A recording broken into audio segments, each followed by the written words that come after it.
Hello and welcome to Galaxy Primetime News. My name is Nenwarang Yumazaka. I will begin with the headlines. The Vice President Shatima implores members of the Presidential Enabling Business Environment Council to be driven by the dreams of all Nigerians looking up to the government for direction towards a future of prosperity. The federal government, in collaboration with United Nations Children's Fund (UNICEF), renews commitments to strengthen the social protection system to address the pressing issues of poverty. On the foreign scene, large protest takes place in Germany as the far-right Alternative for Germany party opened its convention in the western city of Essen. Details of these and more will come to you shortly. To stay with us.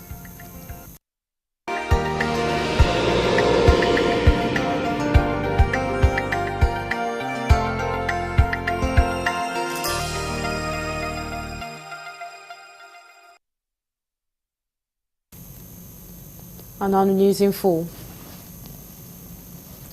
Vice President Kashim Shettima has said a business environment that fosters innovation, creativity and productivity must be built on the pillars of President Bola Ahmed Tinubu's 8-point agenda. He implored members of the Presidential Enabling Business Environment Council, as well as ministries, departments and agencies, to be driven by the dreams of all Nigerians aspiring to grow their businesses and looking up to the government for direction towards a future of prosperity. Senator Shettima gave the charge during the PEBEC town hall meeting held at the banquet hall of the Presidential Villa Abuja.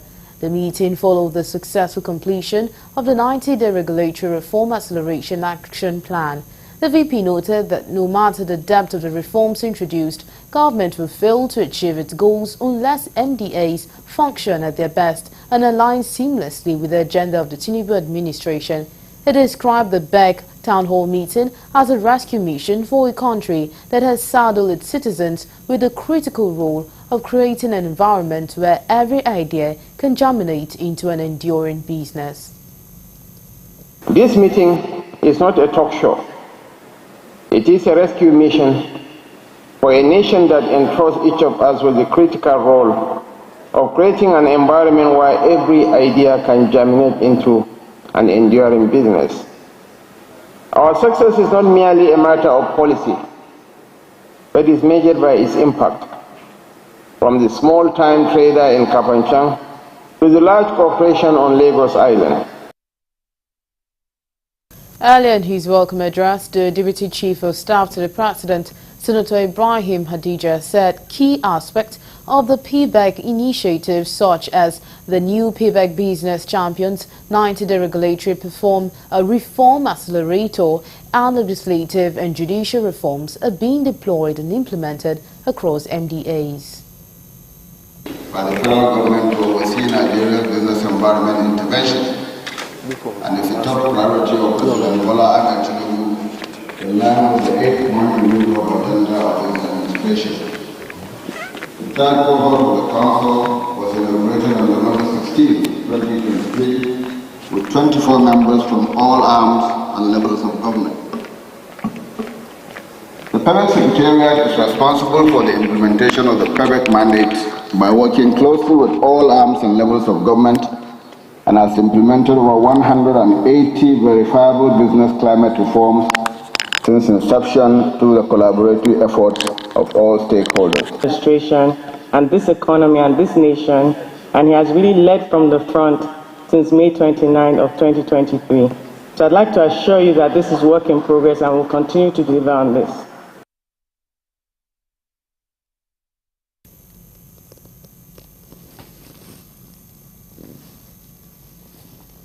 The federal government has enjoined universities and other tertiary institutions in the country to strive for self-sufficiency and supports the government's effort. The Secretary to the Government of the Federation, George Akume, made the appeal at a public lecture on enhancing university education in Nigeria held at the University of Abuja. Correspondent Kulujo completes the story. Speaking through the Pro-Chancellor of Federal University of Technology, Owerri, Senator Jack Tiligiado, the SGF noted that universities often rely heavily on government funding, despite already receiving resources for infrastructure, staff recruitment, and student admission. He highlighted various challenges facing Nigerian academic institutions, including inadequate funding, academic fraud, poor leadership, limited research activities, and insufficient infrastructure facilities. To the federal government, after the federal government spends huge sums of money to establish these schools, from conception to building the schools, recruiting staff, admitting students, then the next thing is the professors, the vice chancellor goes back to the federal government, give us money, give us money. If you don't give us money, we're going on strike. Generating revenue in academic institutions. Academic institutions can no longer rely solely on traditional sources of funding. Diversifying revenue stream is crucial for sustainable growth, and some of the effective strategies include partnership with industries. Other speakers at the event, including the Attorney General and Commissioner for Justice in Ondo State, Kayode Ajulo, the outgoing Vice Chancellor, University of Abuja, Abdulrasheed Nahala, emphasized the need for stakeholders in the education system to intentionally and deliberately work together to improve the sector. They expressed concern that the government's commitment to education union might not be genuine, and also emphasized that Nigeria has the potential for development, but universities need to transform and become self-sufficient. Higher institutions should be problem solvers to Nigerian government and should be the entire room for developmental programs. This is why the honoree have to his credit the legacy Abdulrasheed Nahala Entrepreneurship Development Foundation. The truth, ladies and gentlemen, is that Nigeria has no reason to complain about development. Our universities must change, and government must insist on that change. The first thing is that the government must believe in the capacity of the university system. Not they are here again, they want to give us problems. We are not going to give you problems. High point of the event were public lecture, matriculation, and presentation of awards to deserving individuals. From the University of Abuja, Kunle Uju, Galaxy TV.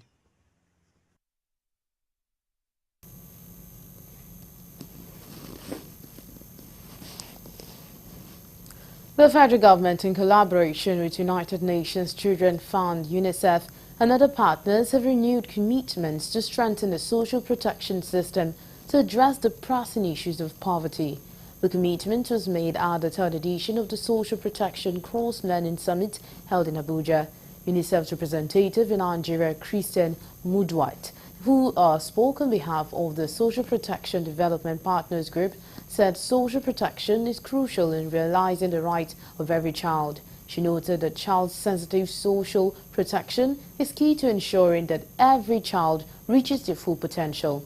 The UNICEF country rep further said the summit's aim is to generate actionable insight and foster collaboration among key players to enhance coverage, coordination and finance of social protection intervention. The Minister of Finance and Coordinating Minister of Economy, Wale Edun, explained that the response to the challenges was the introduction of a cash transfer program giving 25,000 naira over a 3-month period to poor and vulnerable households, adding that the initiative was meant to alleviate immediate economic pressure and mitigate the socio-economic impact of recent economic reforms. Are here of the different states. Distinguished guests, ladies and gentlemen, it is really an honor to be here standing to deliver this goodwill message at the third edition of the Social Protection Cross-Learning Summit, more known as SPECS. And I think SPECS, it's really a catchy name, so We hope that we keep in mind all the results and commitments and ways forward that will come out of these to be the social protection of the poor, the vulnerable, and the young in particular. And that actually is President Bola Ahmed Tinubu's commitment, which he has demonstrated in the past. And as you've said, he demonstrated yesterday with another round of interventions for social protection.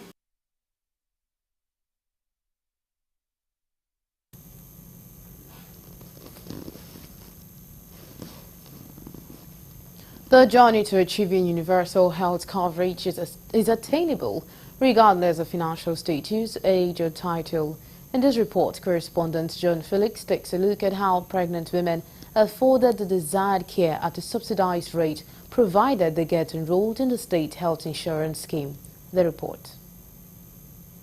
The goal of universal health coverage is to ensure everyone receives the health services they need without facing financial hardship. For pregnant women in Ogun State, there's a ray of hope provided such woman is under government health insurance scheme. Regardless of financial status, get pregnant and pay $12,000. Speaking with Galaxy TV News, Sharon Adeboye shares her experience at a primary health center. She says she got the best of care all through her pregnancy journey. Their services were quite fair. There was lights, there was water. So we're giving, what else? I was giving a drip because I had some little, at some point I lost energy. So I was giving drip, I was being induced. So, and everything all together, the expenses were quite fair actually. 12,000 for everything, yes. For everything, except because there was a time there was no lights and somehow they didn't have money to fuel their generator and all that. I think that was the little assistance that we gave them. So, and that's it. I stayed there for a day. No, I spent the night, and before noon I was discharged because I didn't have any issue. My baby was fine and I was okay soon.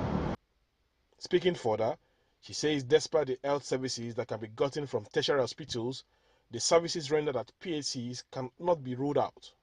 She further tells women to key into enrolling for health insurance regardless of their class or financial status. Health insurance is very, very, very affordable. You know, you should enroll in it. Both the rich, the middle class, any level you are, 12,000 is a very fair price to, you know, have your delivery. 12,000 is a very fair price to have your delivery. So for me, I think every woman, whether if you are at a point where, you find it hard to, you know, finances is becoming a little issue. When you go to register in primary health care center, I also heard like in recent times there's provision for CS. So meanwhile, when I was there, I had no knowledge about it, but then they have improved. So you should go and register with it. With 12,000 naira, you are covered. For the Executive Secretary of Ogun State Health Insurance Agency, he says strengthening primary health care and the attainment of universal health coverage are both important current global health policy initiatives. He adds that primary health care is essential and affordable care that is accessible to everyone in the community, noting that government has worked towards ensuring no one is left out of the care. And what we are doing is that every pregnant woman, once you know you are pregnant and you come telling us through our various agents in all the local governments, from the moment that you know you are pregnant to 12 weeks after you deliver, you are not paying a single kobo. Even if the delivery is by a cesarean section, even if by assisted delivery, you are not paying anything. And the child that has been delivered for the first 6 months of life is even covered under the health insurance scheme. So for women that are very lucky, that they have access to BDR or they are on the BDR platform, they are not paying anything. But of course, I haven't said that there are no program that covers everyone. our focus has been on pushing it towards the indigent women. So if for example, my wife gets pregnant today, I will definitely not put her on Ibidero, because I'm one of the advocates that says the little that we've been given to do should be for the poor people in the community. So for those that are paying, what they pay is, permits me to say just, what they pay is just 12,000 naira. And if you pay your 12,000 naira from every ANC that you attend, every drugs that you collect, the delivery that happens, and as I say, whether it's by normal delivery or by CS, the 12,000 covers it. Because what we do for you is that we give you a card. If either you're on a bidder or you get the 12,000, and it is this card that you present every time you go to the facility to do your ANC or to go for your delivery. So it's safe to say, get pregnant, pay 12,000? It's safe to say, get pregnant, try and find a way of getting on a bidder and not pay anything. But if you cannot get on a bidder, then pay 12,000. Meanwhile, the United Nations Children's Fund is asking the federal and state government to increase funding for the health insurance scheme, with a view to enrolling more persons across the country. So, we would like to commend the government, because when it comes to enabling policies, we have that in place. We talked about the National Health Insurance Act, which was brought into law in 2022. We talked about the fact that health insurance is mandatory for all citizens in Nigeria. It also puts in place the fact that every state has a state health insurance scheme. And we can see that right now at 6 plus 1 states, that's plus the FCT, have that in place. But it also talks about the vulnerable fund, which is 1% of the consolidated revenue that comes to states, going towards paying premiums for our vulnerable persons. We've had our government putting this down, but we all know that also it has not been put down as it should be regularly. So this is a call out for governments to actually prioritize this fund towards ensuring that our vulnerable persons get enrolled on health insurance scheme. If the goal of UHC is to be attained, there's a critical need to scale up local manufacturing in Nigeria.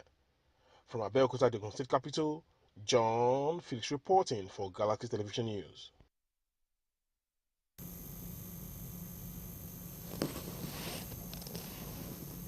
A total of 103 Nigerians deported from the Republic of Turkey back to Nigeria were received by the National Emergency Management Agency, NEMA, and other stakeholders. The deportees who arrived at the Nnamdi Azikiwe International Airport, Abuja, at 7 p.m. on Friday through the Pilgrims Wing of the airport were received by the federal government officials led by NEMA. A Southwind Airlines flight conveyed the deportees from Turkey to Nigeria. Addressing the returnees, the Director General NEMA Zubaida Umar admonished them to accept the experience in good faith and be law-abiding. The DG NEMA, who was represented by the Director North Central Zone Alhaji Bashir Gaga, said the returnees were received with dignity to assuage their experience and assured the concerns of federal government over their plight. Umar announced that a token of financial support had been provided to assist in the transportation to the various locations. After being screened by officials of Port Health Authority, profiling was done by NEMA and other agencies, and they were cleared by NIS and were given transportation to aid their movement to their various destinations. Other stakeholders that joined to receive the deportees were officials of the Nigerian Immigration Service, National Commission for Refugees, Migrants and Internally Displaced Persons, National Agency for Prohibition of Trafficking in Persons, NAPTIP. You're still on to Galaxy Primetime News, and coming up next.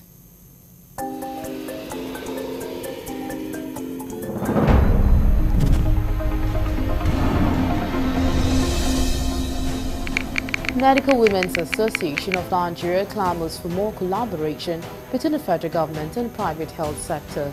This is the reason why we come to you shortly. To stay with us.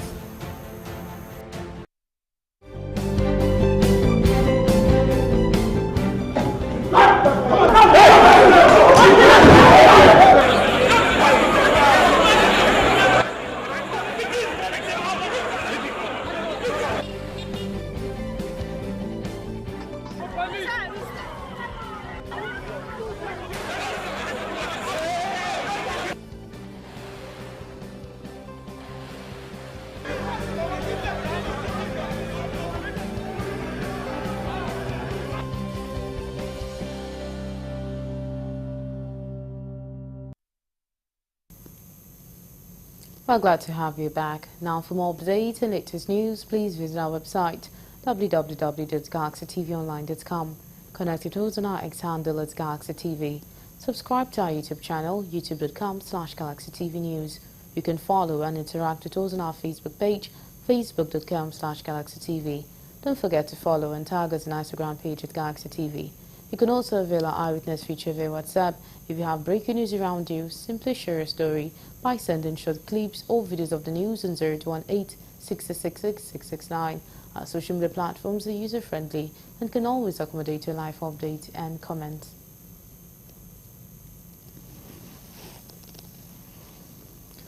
Except urgent measures are put in place by the Edo State government to prevent erosion in Auchi and environs, farmers will have to seek for other means of livelihood as a result of their roads being washed away by erosion. This is coming after several days of rainfall wreaked havoc in the community and creating a deep gully, leaving farmers to call for help. Correspondent Dele Fason has more on this. The devastating effect of gully erosion in Edo North has been one of the greatest challenges faced by residents and farmers in their daily activities, with government always in a helpless situation as a result of the magnitude of damages to roads. Some farmers and residents of Auchi call for immediate government intervention as their means of livelihood is on the verge of being washed away by erosion. C4 constructed a road up this way, and that road, they terminated the gutter on this side, and you can see how they are devastated. We are protested to C4, and then we protested to New Map came here, and then they promised that that gully erosion will be addressed. Otherwise, it has already cut off the road that is leading to this place. And if care is not taken, very soon we will not have access to this project site. The two major routes that leads to this farm, both the inlet and outlet, the two are bad. They have been washed off by erosion. So we are pleading and we are asking for help from the authorities, the concerned authorities, to please help us so that at the end all our labors here will not be in vain. And the money that the World Bank and New Map and Edo State government has invested here will not also be in vain. They told us they're going to come, they're going to assist us in the area of the gully erosion that is trying to eat up the access road. Up till now, nothing has been done. So we are still begging the appropriate authority to use their good office to come to our aid and see that they can salvage this situation.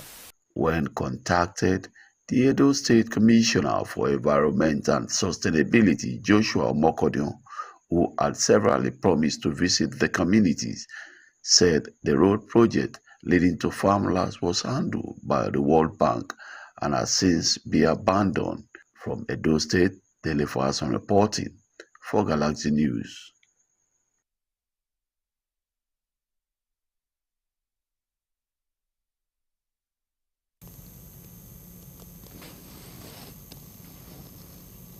The Nigerian Union of Local Government Employees have called for financial, administrative and political autonomy for local government.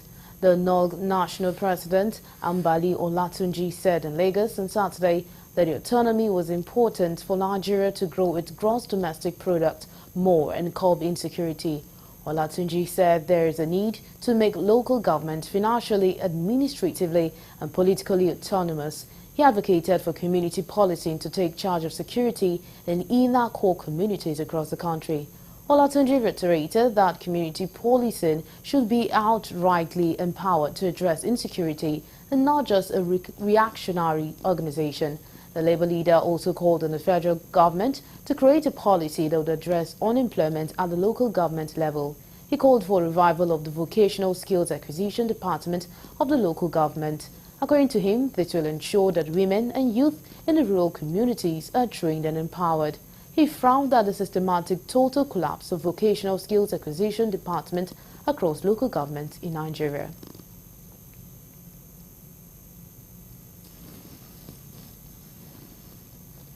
In the wake of several calls and agitations by the Nigerian Labour Congress for an increased minimum wage, Nigerians are calling on the organized labour to come up with a rather feasible salary structure that the federal government will be able to pay. The organized labour had rejected the 62,000 naira reported to have been proposed as minimum wage by the federal government, postulating a whopping 250,000 naira as a required minimum wage for the workers, which the government on its own said is not affordable. Correspondent Nabuchi looks into the stance of Nigerians on the matter. It's not a new thing that the Nigeria Labour Congress and its affiliate bodies are moving back and forth with the federal government over what is due and affordable to be adopted as take-home pay of Nigerian workers. Since the evolution of labour unionism, it has always been struggling to achieve an improved living wage for workers, not only in Nigeria, but also in other parts of the world, especially where everyone works for the government. The story was the same when Labour agitated for the increase that brought about 30,000 naira as a minimum wage for workers in 2011. Very disappointed about the Labour. That's my bias. I'm biased about them because they are not realistic. What am I saying is that, so it's not how much they are making proposal, 450, 500 and whatever. The major thing they should tell the government is to improve the value of naira. What money can buy. That is what is important. If you look at the situation of the country now, I don't think our government now can afford 250,000. What Labour, what they are asking for, honestly, is not visible. And if you want to be objective, all of us are not federal government worker. As you can see, when you stop me, I told you I'm not. So if some people are collecting, if they are collecting 250, assuming the 250,000 is it 250 or 240? Is okay, it's approved. What happened to those that are not federal government workers? What happened to them? We go to the same market. No doubt, if the amount Labour is proposing scales through, it will involve a huge amount of money. Hence, other Nigerians want only those on level 1 to 8 to enjoy the proposed wage increase, as the senior staff members, they say, are already earning more than enough. So, 62,000 naira may not be, enough for Labour leaders as at now. But the problem is, are they fighting for junior staff? They are not. They are not fighting for junior staff. What of directors, deputy directors, permanent secretaries, executive secretaries, director generals here and there? What are they earning? What of the privileges in the offices? There must be a form of social security in Nigeria. There's no social security. People are not sure whether after working for 35 years, that money from PENCOM is going to come. So if you look at it, and they are talking about it, in some countries like Uganda, which is a small African country, you see that Uganda as a country, every single person that is a senior citizen there is being taken care of by a government. Some also went along with the Nigerian governor's rejection of the government's proposal of 62,000 naira, concurring that the proposed minimum wage may not be affordable by states whose internally generated revenue and monthly allocations are low. The state himself, they overemploy people. I'm sorry to be saying all these things. The Nigerians to hear, they don't want to hear it.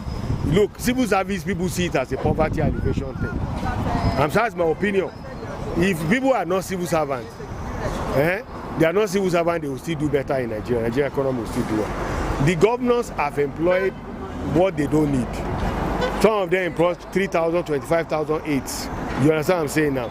It's not equal. Just like at our hand, it's not equal. All states is not equal.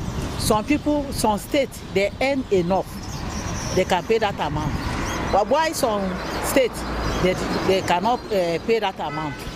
Because even that 30,000 naira minimum wage last time, I was aware that some people, they are not even pay their people up to now. Much, state by state.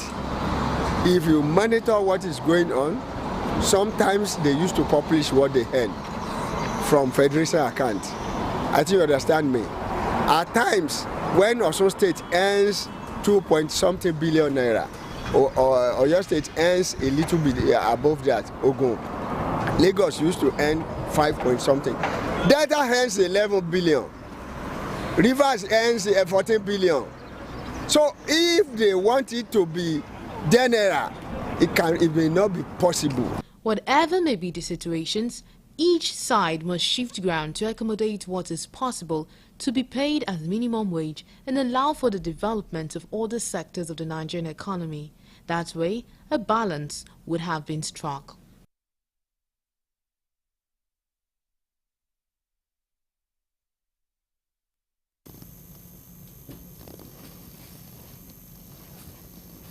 The Lagos State Police Command has arrested a 36-year-old man for allegedly attempting to run away with his boss car after dropping her off at the market.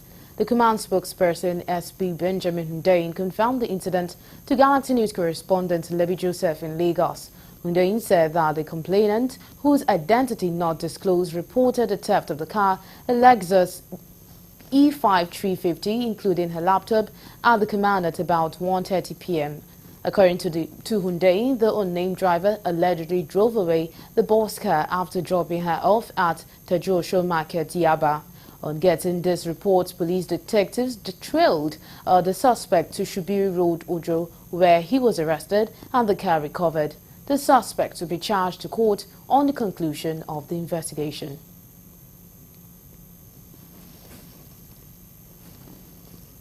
The new chairman of the Lagos State Tax Force, CSP Adetayo Akirile, has sworn into action on the first day of assumption of duty as the head of the agency by sensitizing Oshodi and reading it off vehicles parked indiscriminately along the road, thereby causing vehicular and pedestrian impediment along that axis. The exercise, which kicked off early Saturday morning, led to the seizure of over 92 vehicles parked indiscriminately along the highways and picking up passengers at undesignated bus stops, causing serious impediments to traffic flow and pedestrian movement. Akirile, who was the former second-in-command of the agency, who is now the current chairman, demonstrated clearly that he knows the job and the terrain.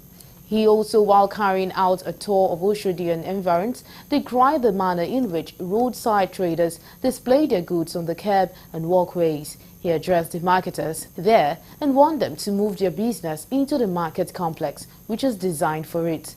The chairman urged residents and Lagosians in general to be vigilant and partner with the agency to stamp out environmental and traffic infractions for the good of the citizenry.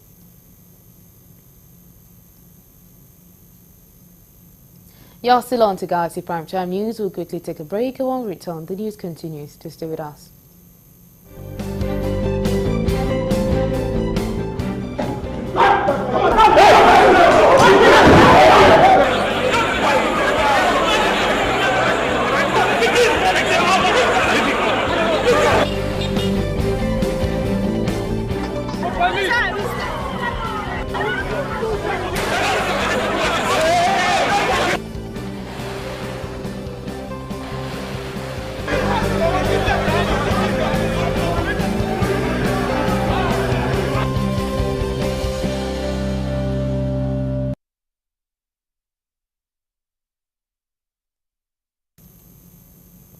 We're glad to have you back.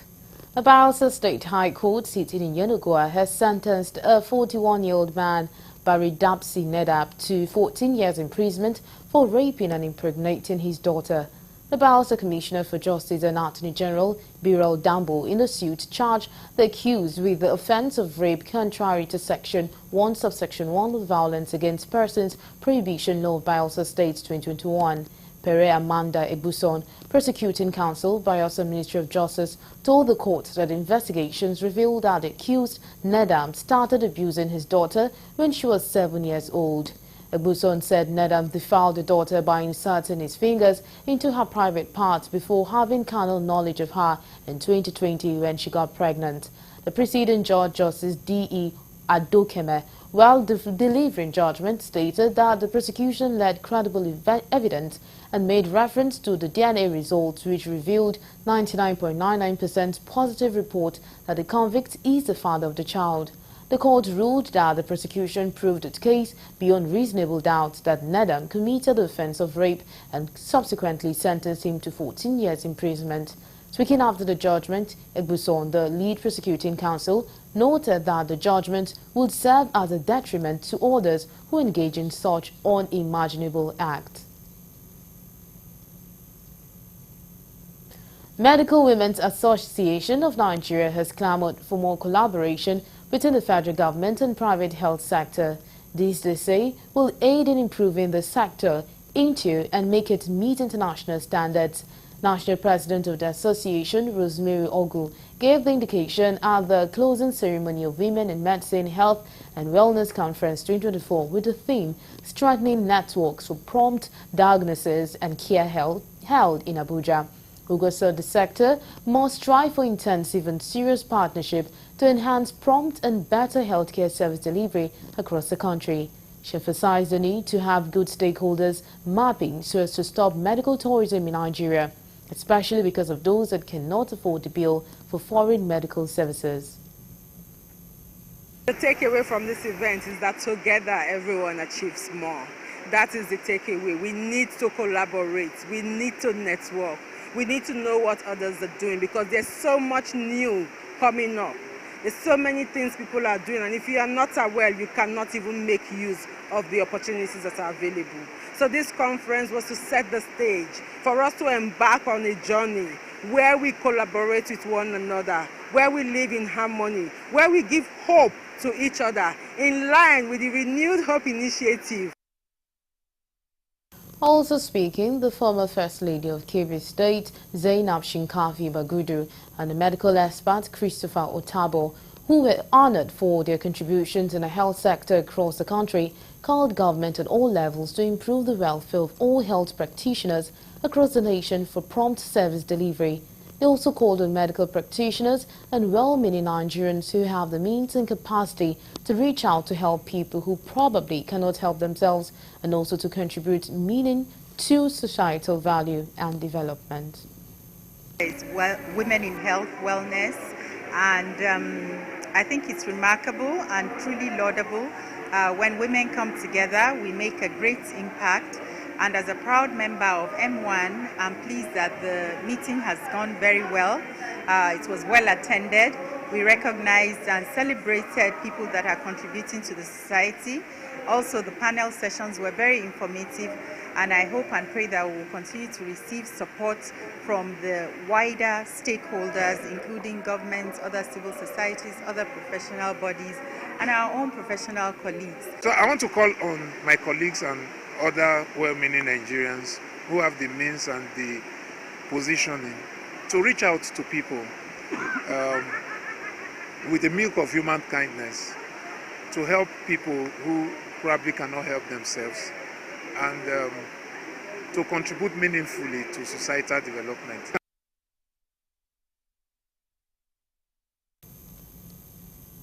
Kaduna State Government, being part of the global community in collaboration with the body charged for agroclimatic resilience in semi-arid landscapes, has embarked on a roadwork public sensitization and awareness on the need to maintain environmental cleanliness for a safe hygiene actualization.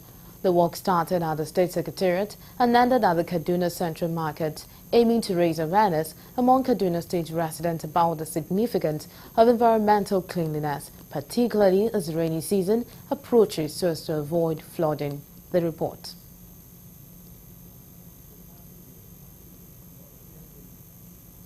All right, moving on to the next story. Albinism Association of Nigeria Benue State Chapter, one of the clusters under the Physically Challenged Group, and no doubt going through difficulties, more so with the growing economic challenges, the association is calling on the state government, other spirited individuals and organizations to rally round and support them in their quest to meet daily essential needs. The state chairperson of the association, Jacinta Aguilo, highlighting the challenges and frustration facing persons with albinism on a daily basis in Benue as commemorates 2024 Albinism Day, called on the state governor, Hyacinthe Alia, to domesticate the Disability Act and assist the albinism community with scholarship, free healthcare services and financial support to cope with the times.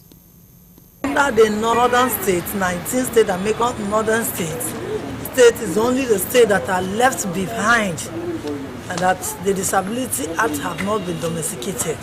So this has become a very big setback to persons with disability as a whole within the state. So if that is being done, the domestication has been done, I believe it will help the albinism community, not only the albinism community, it will also help the disability community at large. While commemorating the 2024 Albinism Day on a low key, some of them emphasize the economic realities they are facing, securing such as eyeglasses, skin challenges, school fees, school rent, unemployment as they desire support. At least in any employment opportunity, that 5% should be given to the disabled. I wish government will look into that and begin to act on it in such a way that we too should be considered. If not, we don't have anywhere to run to. There is that we are staring is a rentage, and to pay rentage, man, it's very hard for me. And what am I selling? I didn't have money to say it again. I'm selling for table, the chemical and the granite and this cake and some things like that. Meanwhile, the personal assistant to Benue Governor on Special Needs and State Chairman of Joint Association of Persons with Disabilities encouraged them not to be discouraged as the government is gathering data to support not only them but disability clusters. His Excellency assumed the office of the Executive Governor of Benue State. He was looking for where there are lapses, and of course there is a huge gap in the educational sector when it comes to people with special needs. Not just people with albinism, but all people with special needs, ranging from their peculiarities, their clusters. So one thing that needs to be done is data collection. So with this data is going to guide His Excellency on how prudent this can be done. The funds are there, just to be guided on how best it can be handled. So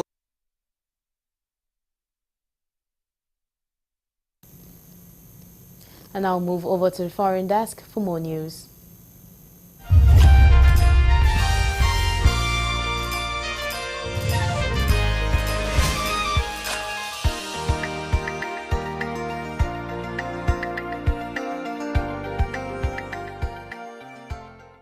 Hello and welcome to the foreign news.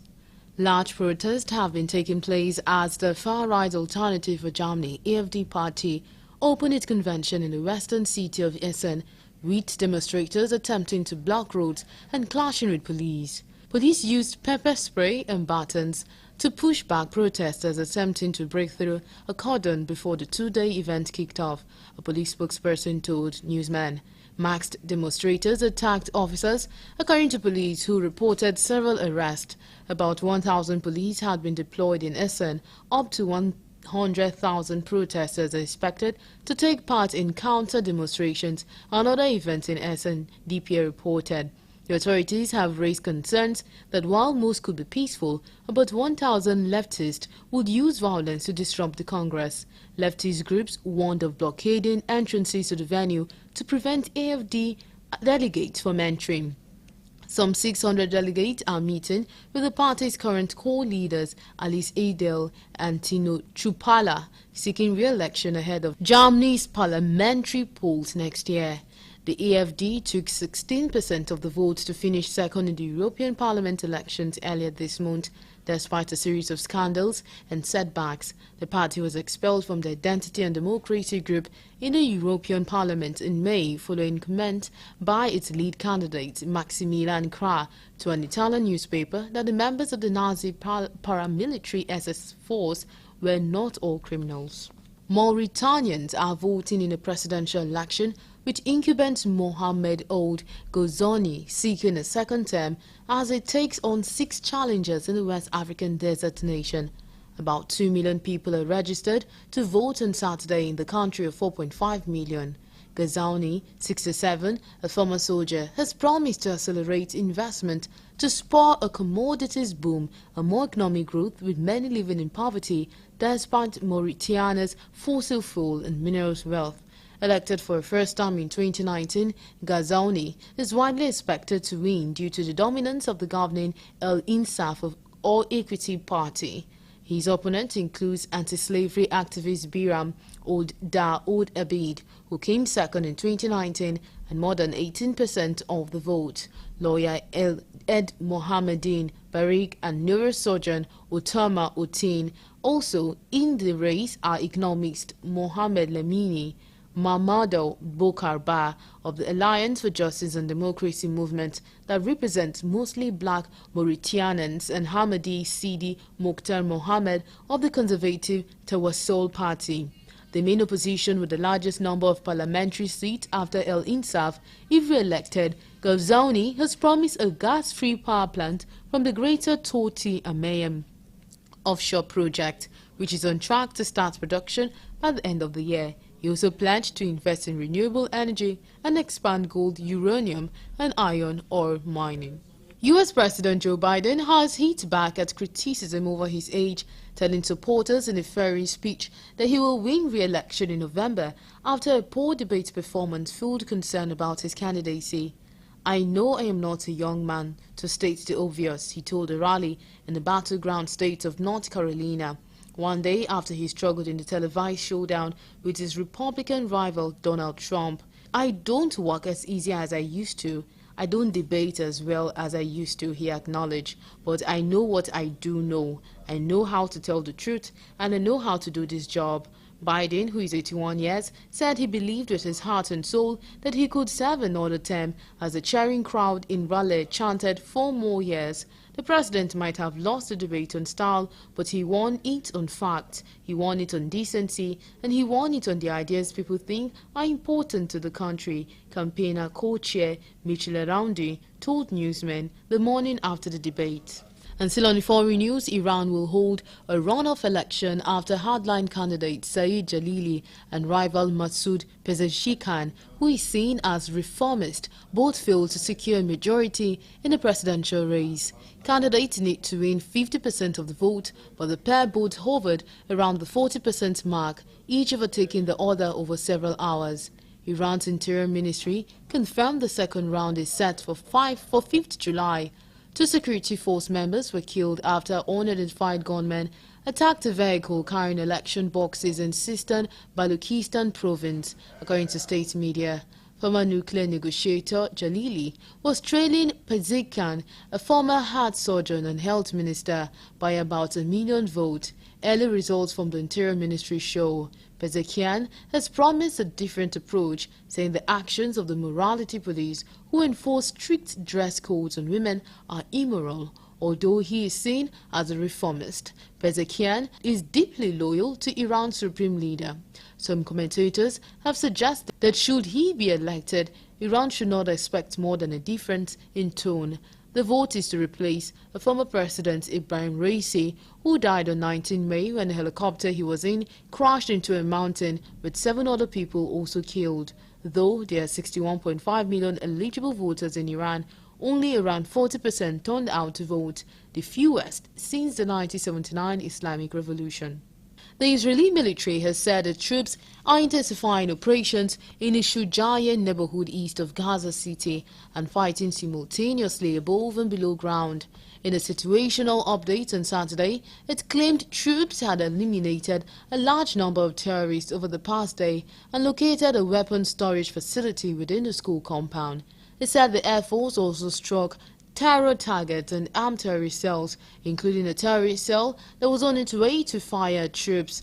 The Israeli military earlier issued a statement requiring residents in Shujaiya and adjacent areas to move southwards along the arterial Salah al-Din Street, which crosses the length of the enclave. Meanwhile, the Israeli army said its troops were continuing its intelligence-based operation in Rafah in southern Gaza and had eliminated numerous terrorists in the area over the past day. In central Gaza, the army said it eliminated numerous terrorists on the ground, and the Air Force have struck several anti-tank missile posts. 2 projectiles were also identified crossing from Gaza into Israel's Smedot. The aerial defense area intercepted one, and the other fell into an open area. Dujarric also said that a military operation in the area of Al-Mawasi in southern Gaza, designated a safe zone by Israel, resulted in many casualties and a displacement of at least 5,000 people.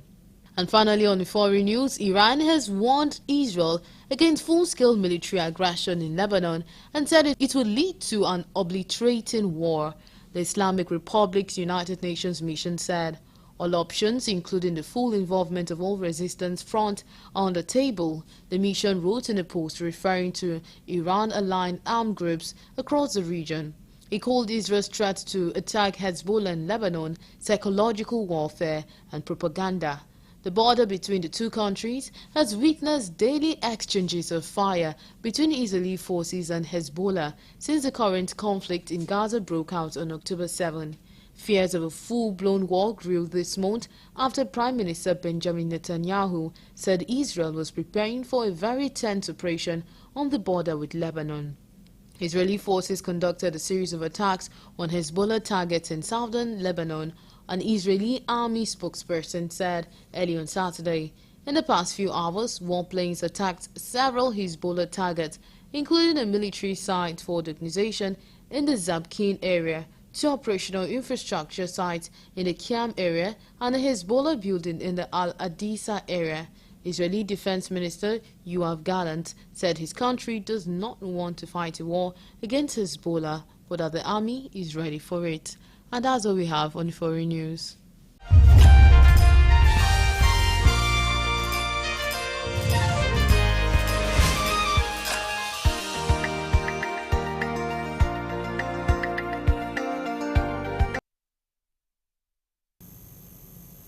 And that's all we have on Galaxy Prime Time News. Thank you so much for being a part of the news. My name is Nenwarangi Mazaka. Goodbye.